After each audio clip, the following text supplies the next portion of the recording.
नमस्कार, आप सभी का 4 PM न्यूज नेटवर्क में एक बार फिर से स्वागत है। मैं हूं आपके साथ स्नेहा सिंह। 24 का चुनाव 7 चरणों में हो रहा है। इस बार शुरुआत 19 अप्रैल से हो रही है, लेकिन उससे पहले सभी नेता मैदान फतेह करने के लिए जोर शोर से चुनाव प्रचार कर रहे हैं। और इस सूची में बीजेपी जहां सबसे आगे होने का दावा कर रही है, वहीं बीजेपी चुनाव मैदान में हो या फिर कहीं भी हो, बीजेपी सिर्फ और सिर्फ विपक्ष पर सवाल खड़े करे।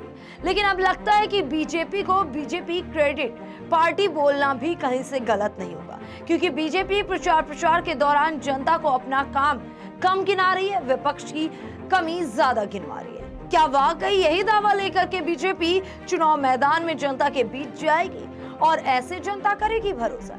ऐसे में इस बार बीजेपी को घेरने में विपक्ष भी पीछे नहीं है। बीजेपी ने जब अपनी तारीफ करना शुरू की तो विपक्ष चुप नहीं रहा। विपक्ष ने इस बार एक एक करके बीजेपी के 10 सालों के कामों को गिना दिया कि किस तरीके से बीजेपी ने जनता के साथ छलावा किया, बीजेपी अपनी वादों से किस तरीके से भटकी है। उनके वादे और उनके दावे कहीं भी जमीन पर नहीं। हालांकि बीजेपी ने मणिपुर पर गिनवाई उपलब्धि तो फूट पड़ा कांग्रेस का गुस्सा। बिल्कुल सही सुना आपने। मणिपुर के मामले में याद हो तो शुरू से ही कांग्रेस बीजेपी से सवाल पूछ रही, चाहे बात संसद की हो या फिर सड़क की, सभी जगह पर ये मामला कांग्रेस उठाती रही। यहाँ तक कि राहुल गांधी मणिपुर गए भी, लेकिन तब भी राहुल गांधी को रोका गया। वजह मणिपुर में बीजेपी की सरकार। राहुल गांधी की लोकप्रियता जैसे जैसे बढ़ती जा रही थी, वैसे वैसे उन्हें रोकने का काम किया जा रहा था। ये दावा भी कांग्रेस ने किया। कांग्रेस ने कहा कि राहुल गांधी वहां के हालातों को लेकर के बहुत चिंतित थे और इसीलिए वो मणिपुर गए थे। लेकिन बीजेपी ने कहा कि राहुल गांधी राजनीति कर। हालांकि राहुल गांधी ने अपनी भारत जोड़ो न्याय यात्रा की शुरुआत भी मणिपुर से ही कर दी। और याद है, उस वक्त भी राहुल गांधी ने कहा था कि मणिपुर बीजेपी और आरएसएस के लिए भारत का हिस्सा नहीं है। लेकिन इतना कुछ होने के बाद भी पीएम मोदी मणिपुर नहीं गए। ये बात दिलचस्प तब हो गई जब अपनी जनसभा के दौरान पीएम मोदी ने यह दावा किया कि मणिपुर के हालात बीजेपी ने संभाले और मणिपुर के लोगों की हालत जल्द ही सही हुई। अब आप भी सोच रहे होंगे कि आखिरकार क्यों पीएम मोदी ये बात बोले? क्या वाकई पीएम मोदी ने मणिपुर के हालात इतने बेहतर कर दिए? क्या वाकई बीजेपी मणिपुर की स्थिति पर कंट्रोल करने में कामयाब हो गए? जब मणिपुर की स्थिति पर बात होती है तो ऐसी बयानबाजी क्यों? जब मणिपुर में पूरी तरीके से ये कहा जा रहा था कि मणिपुर जल रहा है, तब कहीं भी पीएम मोदी मणिपुर पर बोलते हुए नजर नहीं आया। और अब ये बयानबाजी कैसे दे रहे हैं? ये बयानबाजी अब पूरा विपक्ष बीजेपी से सवाल पूछ रहा है कि आखिर किस मणिपुर की बात कर रही है बीजेपी, क्योंकि मणिपुर के हालात तो बेहतर नहीं हुए।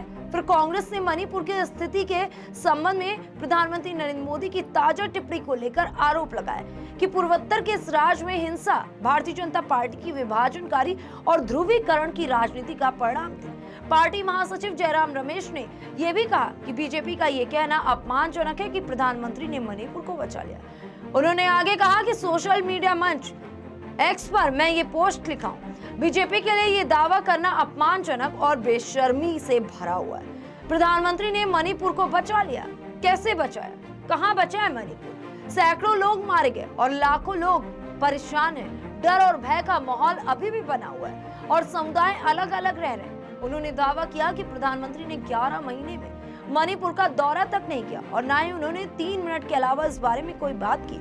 आज चुनाव प्रचार में कहते हैं कि मणिपुर के हालात बेहतर हो गए।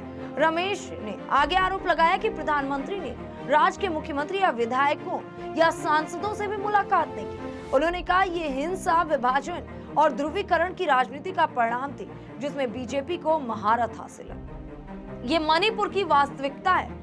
आपको बता दें कि पीएम मोदी ने अपनी एक जनसभा के दौरान कहा कि पूर्ववर्ती सरकारों की ओर से नजरअंदाज किए गए पूर्वोत्तर क्षेत्र को बीजेपी नेतृत्व केंद्र सरकार ने पिछले 1 दशक में ऐसे क्षेत्र में परिवर्तन कर दिया जहां विकास और शांति उसे समृद्धि की ओर ले जा रही।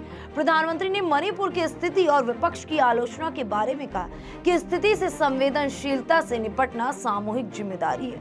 उन्होंने कहा, मैं संसद से पहले ही इस बारे में बोल चुका हूँ। हमने संघर्ष को हल करने के लिए अपने सर्वोत्तम संसाधनों और प्रशासनिक मशीनरी को समर्पित किया। भारत सरकार के समय पर हस्तक्षेप और मणिपुर सरकार के प्रयासों के कारण राज्य की स्थिति में उल्लेखनीय सुधार हुआ। याद है आपको, जब संसद में इस सवाल किया गया था, तब पीएम मोदी ने इस पर कुछ नहीं बोला था सिवाय 3 मिनट की। आज वही पीएम मोदी ये बातें कह रहे हैं कि पूर्वोत्तर के राज्यों की हालत बेहतर हो गई। मणिपुर की स्थिति पर कंट्रोल किया गया क्योंकि वहां पर बीजेपी की सरकार है। अगर सब कुछ ऐसा था तो हुआ क्यों दो समुदाय आपस में भिड़ गए? आगे जब कांग्रेस ने घेरा कि आखिर क्यों जवाब नहीं देगी बीजेपी, लेकिन फिर भी जो जवाब मिले थे उससे कोई भूल भी नहीं सकता, क्योंकि मणिपुर शायद इसकी असली वजह है। पीएम मोदी का इस मुद्दे से दूर रहना, लेकिन अब तो गजब हो रहा है। चुनाव से बिल्कुल पहले बीजेपी ने जिस तरीके से मणिपुर के हालात बयां किए और अपनी सरकार की उपलब्धियां गिनवाई, वाकई अब ऐसे में जनता, खास करके भारत के पूर्वोत्तर क्षेत्र की जनता इस बार डगमगाएगी। अगर डगमगाएगी नहीं तो क्या करेगी? फिलहाल हालत कुछ भी हो, इस बार के सर्वे कहीं ना कहीं बीजेपी के सितारे गर्दिश में जाते हुए दिखा रहे हैं। इस बार पूरी तरीके से स्थिति कुछ और ही हो रही है। बस बात सच और झूठ की है, क्योंकि खेल तो कभी भी हो सकता है और कहते हैं ना कि पिक्चर अभी बाकी है, तो वाकई इस बार पिक्चर बाकी है, क्योंकि स्थिति बहुत ही विपरीत है एनडीए की। फिर भी एनडीए 400 पार का दावा कर रही है। कहीं ऐसा ना हो कि वो 400 पार का दावा सिर्फ दावा ही बन के रह जाए। फिलहाल ऐसे तमाम बड़ी अपडेट्स को देखने के लिए बने रहें 4PM न्यूज नेटवर्क के साथ।